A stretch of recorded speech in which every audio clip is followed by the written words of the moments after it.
Welcome, good morning, and good afternoon to all of you. Thank you very much for continuing with the participation in our school. Good afternoon, Christina. Thank you very much for the participation on this school as well. Today is the fourth day of the school. Tomorrow we will finish with the part that Christina is teaching us. Thank you all. Please keep in line for the school because it's getting better and better every time with the subjects that Christina is teaching us. Thank you very much, Christina, and the space is yours. Thank you, Esteban. I'm going to share my screen.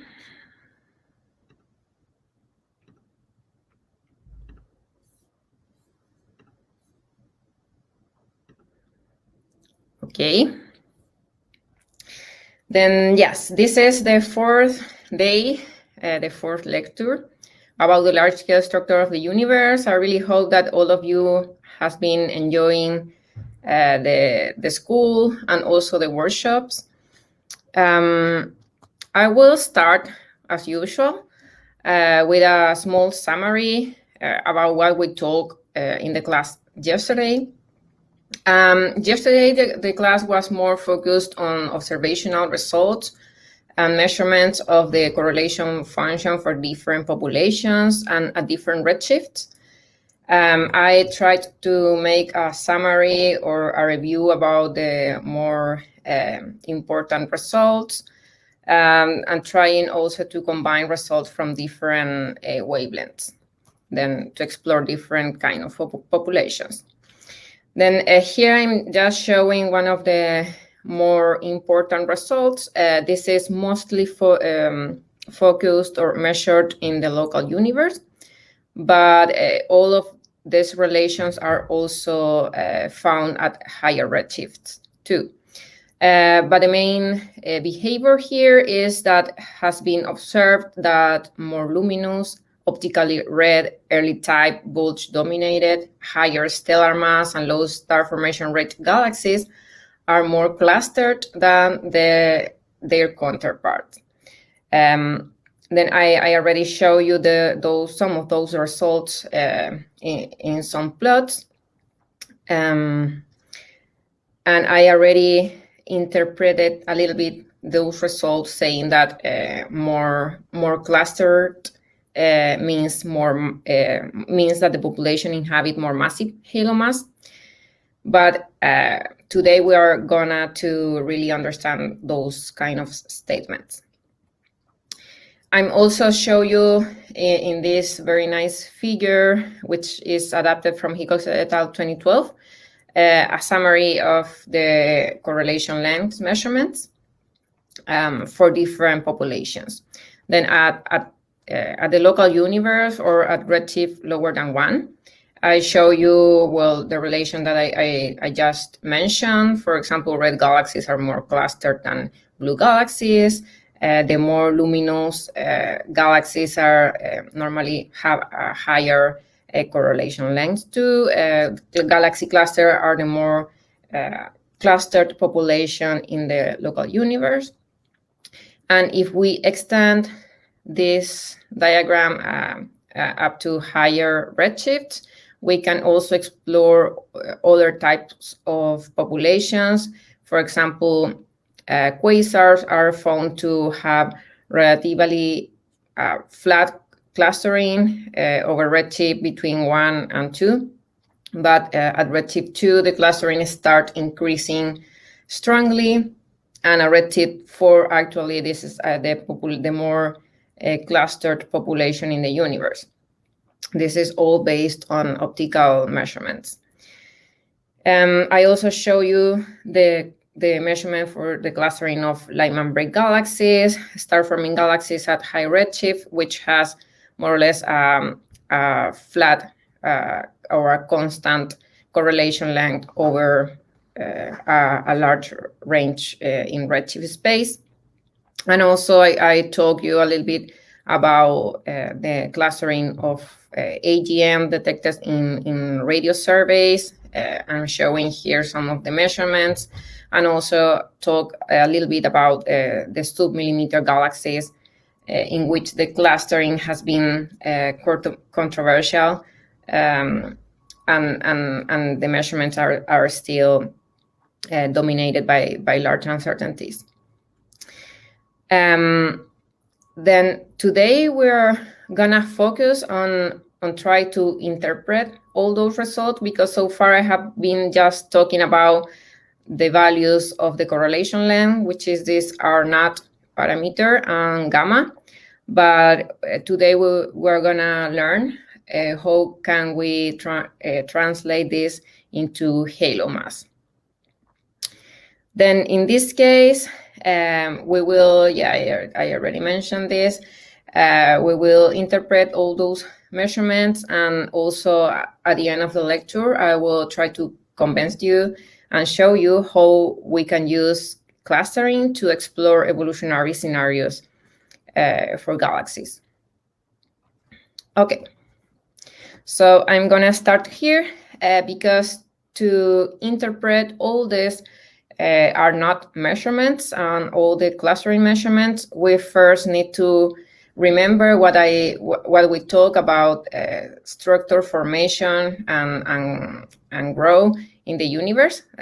We already talked about this in lecture 1, but let me remind you in case you forgot about this. This is the dark matter distribution in the universe for 3 different epochs. This is a redshift 5.7, a redshift 1.4, and a redshift 0. And as you can clearly see from this, this is a simulation. From this simulation, you can see that matter over densities grow over time and become more and more massive. And in the other way around, also under densities in the early universe become more and more underdense in the local universe. This is everything is based on dark matter distribution so far.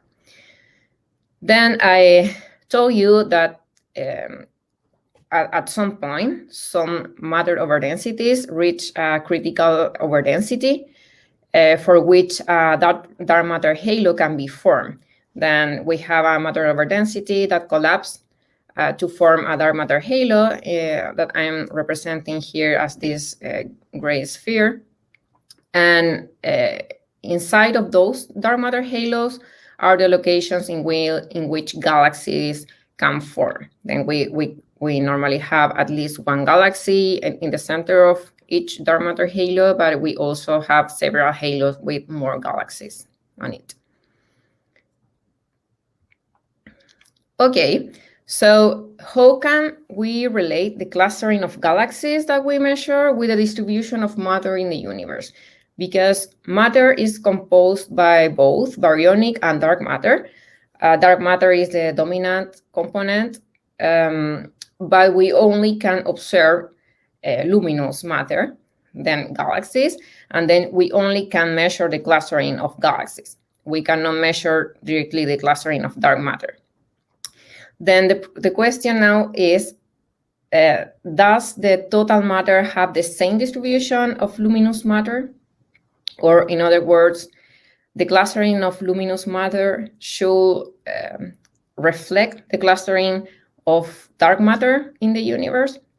Then here I'm just showing, this is the world map, and I'm just showing the city lights. Then you can more or less say that if you have more lights, that means that you have more people in the different areas in our planet, right? Then the question if this is similar for baryonic matter versus dark matter. Then if the answer is yes, that will be very nice, because then we can just measure the clustering of galaxies and then we can learn about dark matter distribution. However, the answer is more or less, but not completely. Then we will understand now this statement and why this happened. Then why the distribution of galaxies is not the same as the distribution of dark matter? Well, because you can think that dark matter halos are made of dark matter. Then intuitively, we can think that dark matter halos trace very well the dark matter distribution in the universe, right? However, this is not actually true. Yes, then I will explain why this is not true in a while, but here I'm just like to visualize this. If this is the distribution of dark matter in the universe, and dark matter halos trace very well dark matter, then we will expect that the dark matter halos are located just over those more massive regions, and we shouldn't have any dark matter halos here in the voids, for example. That will be like the best case. And in that case, we can say that dark matter halos are unbiased tracers of dark matter, because they are following exactly the distribution of dark matter. And then the number density of galaxies should be very similar to the distribution of the dark matter in the universe, right? Because galaxies form in dark matter halos. In that case, we will expect that galaxies trace matter, light trace matter. But as I already said, that is not the case, because not even dark matter halos are unbiased tracers of dark matter. Okay, in other words, the distribution of dark matter halos in the universe is not the same as the distribution of dark matter in the universe. This is how a dark matter halo can be formed. This has to reach a certain threshold, a critical density, to start collapsing and become a dark matter halo. Then, if you imagine this, maybe you can imagine this kind of simulations as a lot of mountains. Then you are looking the mountains from the top to the bottom, and the yellow part here, you can think it's the highest part of the mountains. Then you have mountains of different height in the density field. Then if you just make a plot of the profile of those mountains, which is why I'm showing here in 2 dimensions, then this is the density contrast. Then how high is the mountain? This is the space. Then you will have something like this, right? Like some peaks are higher than other. We have also small peaks. This is just the distribution of dark matter in the universe. We have more dark matter and in some locations and some underdensities in other locations. Then we know that the overdensity have to reach certain threshold to really form a dark matter halo. Then we will say that over this red line is the condition and the threshold at which a very massive dark matter halo can be formed. Okay. Then if this is the situation in which we have this just small scale fluctuations in the density field, then we will have that massive dark matter halos will be formed here, here, and here, right? Because those fluctuations fulfill the criteria to form a dark matter halo. In this case, if the fluctuation is small, like for example, this one, a massive dark matter halo cannot be formed. But if the fluctuation is high, like this one, a dark matter halo will be formed.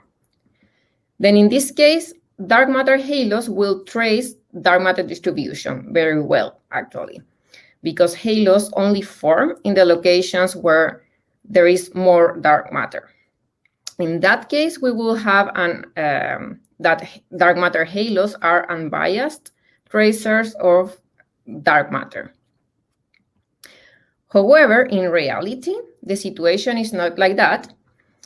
The dark matter distribution not only have just small scale fluctuations, as represented by this solid line here, but we also have large scale fluctuation that I'm showing here with this dashed line over the density field.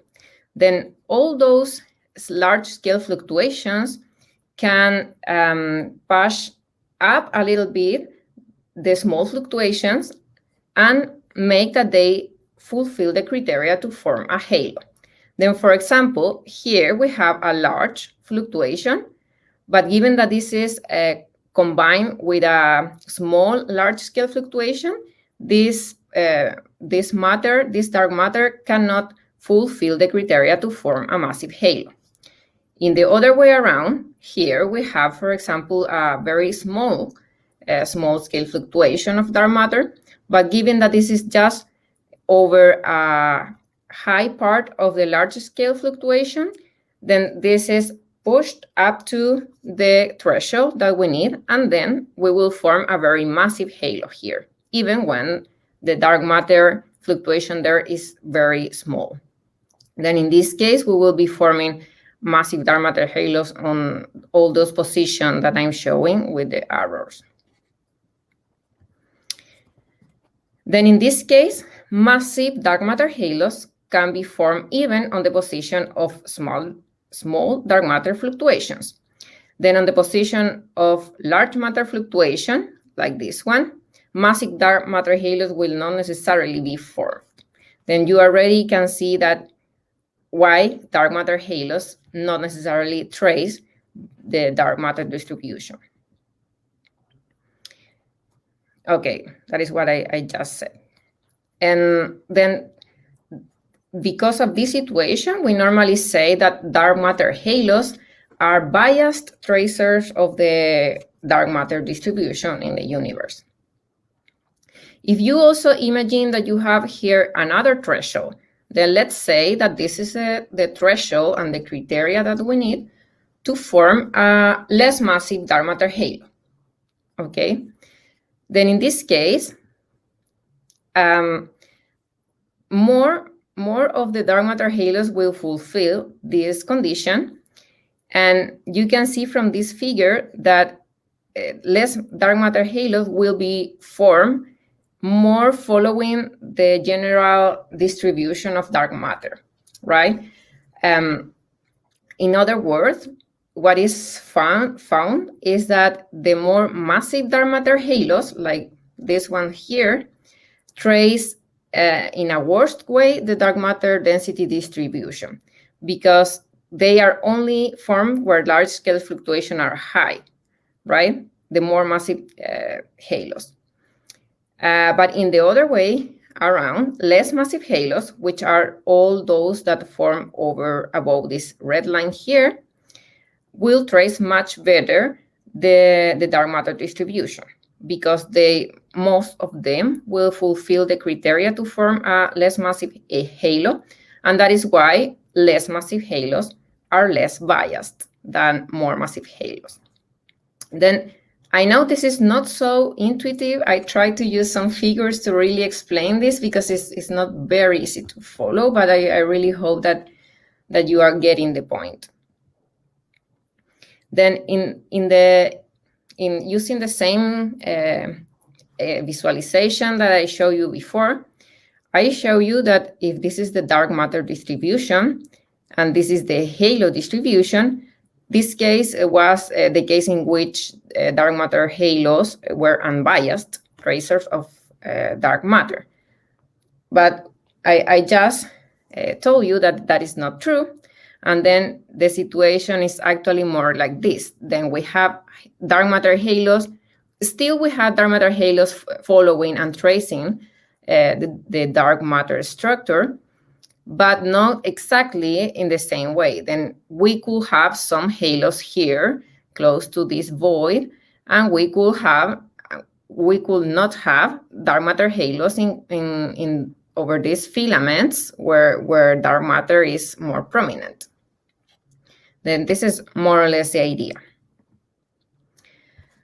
Then as a result of this, dark matter halos do not follow exactly dark matter distribution, but they more or less follow it.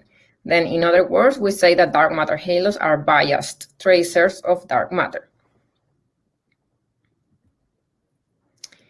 Okay, then also remember that not all the halos will be formed at the same time. And I remember that some of you asked about this in the first lecture, then different halos will form at different cosmic time, and also halos with different mass will be formed at different cosmic time.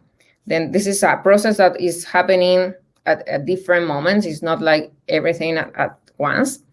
Then in some regions, the critical density will reach the criteria at earlier times than others. Then this means that if you have a halo in the very early universe, you have a massive halo that is started forming in the highest peak of the density field. That halo will evolve, will become more massive with time, and that halo will be one of the most massive clusters in the local universe. Okay, then in other words, the most prominent peaks in the density field at early universe will be the location of the most massive protocluster that will evolve into massive cluster at redshift 0. Then we can actually identify those locations. That is hard because we cannot identify where are the location of the most prominent peaks in the density field because we cannot see directly dark matter. But we can identify those locations using baryonic matter. We can identify where the first halos can be formed, and that is something that is called tracers of matter overdensities. One example of these are quasars, for example, because it's thought that quasars should inhabit in the more prominent peaks in the early universe. I will talk a little bit more about this in lecture 5, but I just wanted to mention this for now. Okay, but now we know that dark matter halos do not exactly trace the dark matter distribution, and given that galaxies form in the dark matter halos, that means that galaxies also don't trace exactly dark matter distribution, right? But now the question is the distribution of galaxies the same as the distribution of dark matter halos? Well, in general, yes, because when you have a dark matter halo, you normally have a galaxy on it. Sometimes you have more galaxies on it, but in general, we will say that the distribution of dark matter halos is well reflected by the distribution of galaxies. And this means that if we measure the correlation function of galaxies, we can more or less assume that that is the correlation function or the clustering of dark matter halos in the universe. Okay. So, given that galaxies don't trace exactly dark matter distribution, we normally say that galaxies are also biased tracers of dark matter, like the same statement that I did for dark matter halos also work for galaxies. And because of that, we can define something that is called galaxy bias, which is the relationship between the spatial distribution of galaxies and the dark matter density field. Because at the end, given that we only can measure the clustering of galaxies or of other bright objects, we would like to have a form or a method to relate this clustering with the real dark matter distribution in the universe. Then that is why we can relate the overdensities of galaxies in the universe with the overdensity of dark matter, with a parameter here, which is called galaxy bias. In this equation, you can see that the relation between galaxies and dark matter is linear. That is not always true, but for now, we will assume that this is always true. And this is called a linear galaxy bias. But I just want to mention that here you could sometimes have a function that is not linear, then a more complex function here. But for now, we will assume that this is just a linear relation. Okay. So if you remember from lecture 1, we define the correlation function in terms of overdensity. Then you remember that delta here is the overdensity, the matter overdensity compared with the average of the universe. Then we defined the correlation function using those quantities at 2 different points. Therefore, if you just replace this definition in the equation here, you can then define bias as a function of the correlation function of galaxies and the correlation function of dark matter. And this is actually like the formal definition of galaxy bias. And how can we read this or interpret this? If one population of galaxies is less biased, then has a lower value of B here, then this will follow more or less exactly the dark matter distribution if this number is small, or to be more precise, if this number is 1. If, on the other hand, if the population is more biased, then this value is higher here, we will be more far from the clustering of dark matter.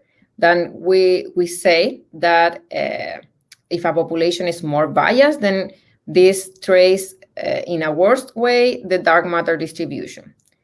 Okay, then higher bias, you are not following well the dark matter distribution. Lower bias, you are following very closely the dark matter distribution. That is the interpretation that you have to make. Then now, how do we measure the bias? Because I already showed you that from surveys and observations, we can constrain the correlation function of galaxies and then compute the parameters R0 and gamma, right? R0 and gamma are the observables parameter. We can always measure those. But how can we go from this to bias? Well, from these parameters, you can know very well the shape of the correlation function of galaxies, because if we assume a power law function like this one, with R0 and gamma, we can know very well what is the value of the 2-point correlation function for galaxies or for quasar or any other population. However, dark matter is not luminous, then we cannot observe this and we cannot measure the clustering of dark matter in the universe. Then what we can know is actually use n-body simulations. That is the only way in which we can determine the correlation function of dark matter. N-body simulations normally include cosmological parameters, a cosmological model, include gravity and all the motion equations that we talk in lecture 1 that are involved in the structure formation of the universe. Then that is why from n-body simulations, assuming a certain cosmological model, we can know what is the correlation function of dark matter. Then if we measure this from simulations, then at the redshift in which we are interested and we are making our measurements, then we can have a measurement of the bias of the population that we are observing. Then the message here is maybe the bias of the galaxies is always a value that is dependent on simulation. We cannot estimate bias without using n-body simulation. Then it's always model dependent. But that is not actually a very big deal because our cosmological models are pretty accurate and the cosmological parameters are very well constrained so far. Well, now how can we measure the halo mass? Yesterday I mentioned already that more clustered population means more higher halo mass for the halo in which the population inhabit. But how can we actually make that statement? Well, because I already said that you can measure bias using simulations. And now, if you have bias, you can, again, use n-body simulations to know what is the dark matter halos in which the population inhabit. Basically, the clustering amplitude of dark matter halos as a function of halo mass is well determined in n-body simulation. That is why we can use this. In other words, we know what is the clustering of halos, of massive halos, and we know what is the clustering of less massive halos. Then if we know that clustering, then we can compare what of those clustering or what if those bias are the same as what we are observing. Then if we have computed the bias of the galaxy, then we can use an n-body simulation and we can obtain what is the mass of dark matter halos that has the same bias that we are measuring. That is basically the idea. Because dark matter halos will be clustered in the same way as galaxies. That is the assumption that we are making here. In the practice, we normally don't work with the n-body simulation itself because there are some analytical fitting formulas for computing the dark matter mass using bias. Like, for example, here I'm providing two references, and they provide some analytical formula in which, as long as you have the bias of your galaxies, you have some information like the redshift of the population and some cosmological parameters, you can just use those equations to compute what is the dark matter halo that correspond. Then in the practice, we normally don't have to run n-body simulation to really get the halo mass in which the objects inhabit. Then the main message after this is that clustering measurements allow us to know the halo mass of the dark matter halos where the objects live.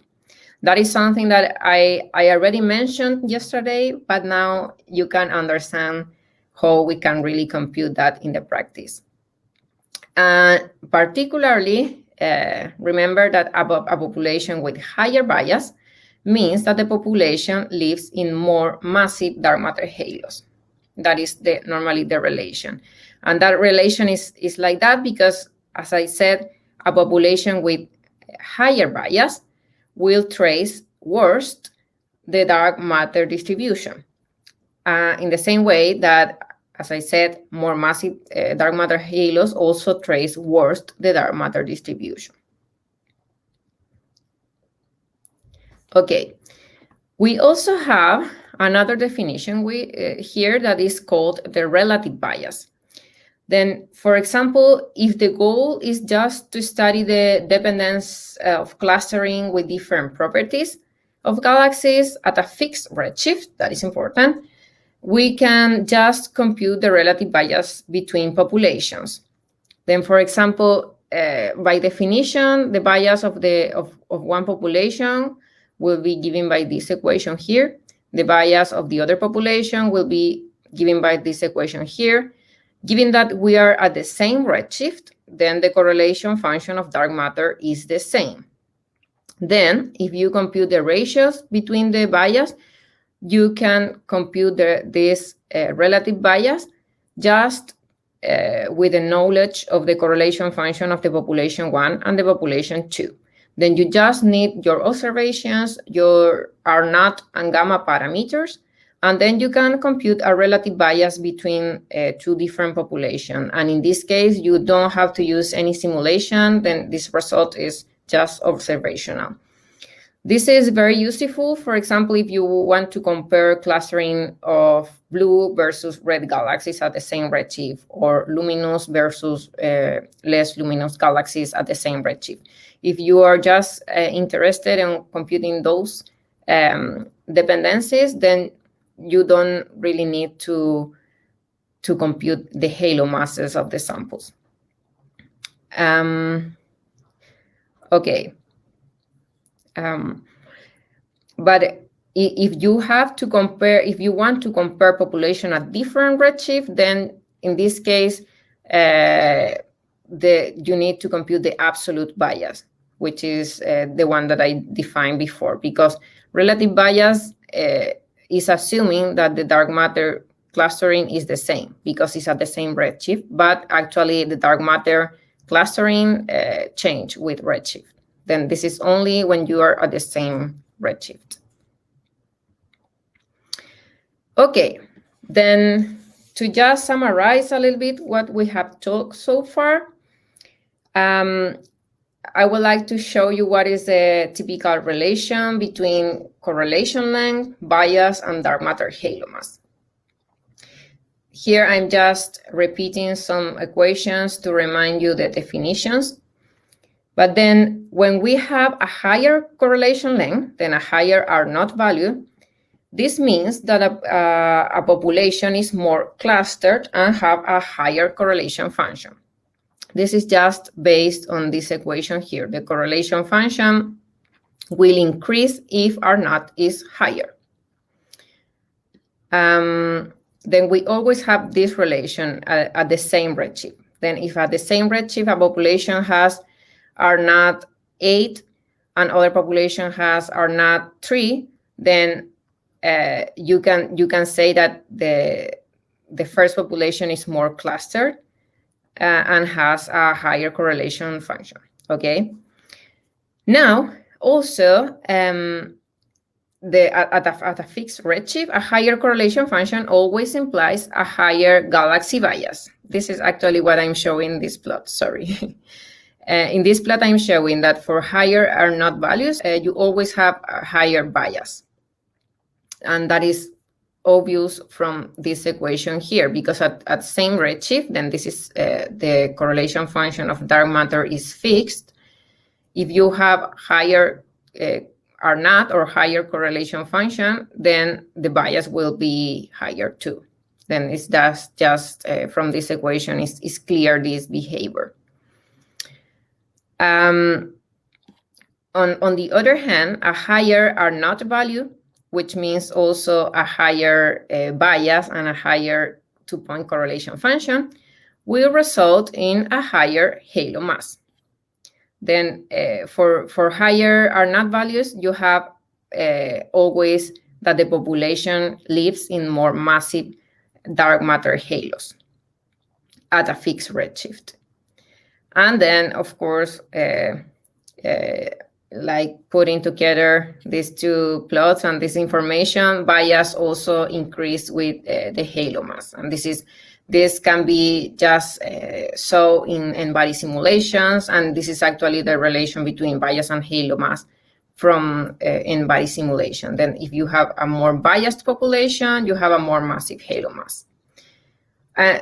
This is just illustrative, then those relations are not linear as I'm showing here, but I'm just showing that this increase with the other, but not necessarily linear. Then please don't get confused about that. Then yes, these are the relations for a fixed redshift, as I have repeated all the time. Then what happened with these relations at different redshift now? Well, that is not something trivial. And let me explain you a little bit. This is, again, the dark matter distribution for 3 different cosmic times. Then just by eyes, you can already see that at earlier times, dark matter distribution was less clustered compared with the local universe at later cosmic times. Then, and that is actually true for dark matter only, not for dark matter halos, only for dark matter. Then in general, you have that the clustering of dark matter in the universe increase with at lower redshift. Then this is the R0 of dark matter, if we could measure it. This is redshift, this is earlier times, this is the current universe. Then you have that the clustering was much smaller at the beginning of the universe, and this is increasing with time. It's always increasing with time. And given that dark matter don't have to reach any threshold or anything like that, as the case of halos, then this is the behavior that is more intuitive, actually, because structure, if is growing, is becoming more and more massive and more overdense, and then we can intuitively think that the clustering of dark matter will be stronger. Okay, then this means also that if a population of galaxy, for example, has a constant correlation length over time, that means that this 2-point correlation function for the population will be constant also over time. This will mean that the bias will decrease over time. Then the bias will be smaller or lower redshift, because the correlation function of dark matter is increasing with time. Then you can see that if you see a flat or a constant correlation length for some population, that doesn't mean that you have a constant halo mass or a constant bias for that population. Then that is important to understand, because R naught just depends on what we are measuring using the population, but the bias is what is telling us about the relation between what we observe and the dark matter distribution. Then in that case, if we are interested in study how something evolves over time, we should always work with bias or with dark matter halo, but not with R naught, because R naught is not telling us nothing about halo mass. It's telling something about halo mass if we compare two populations at the same redshift, but not if we compare a different redshift. Okay, I have the break here because I think I have been explaining a lot of things. I know this is a lot to process, and I don't want to make you to be bored. Then I'm gonna stop here, and after the break, I'm gonna use all this that we learned now to interpret what we were studying yesterday, to interpret all the results that I showed you yesterday. Then it will be more like about interpretation after the break. And of course, we will have our quiz Kahoot. Then I encourage you to keep watching the video to participate. Okay, thank you very much, Cristina. We are a little bit ahead of time, so I guess we can reconvene at 9 a.m. our time, 3 p.m. your time, if it's okay with you. Yes, perfect. Okay, perfect. Then see you in 17 minutes back for the second part of the lecture. Thank you very much to all our participants, and see you in a couple of minutes. Great.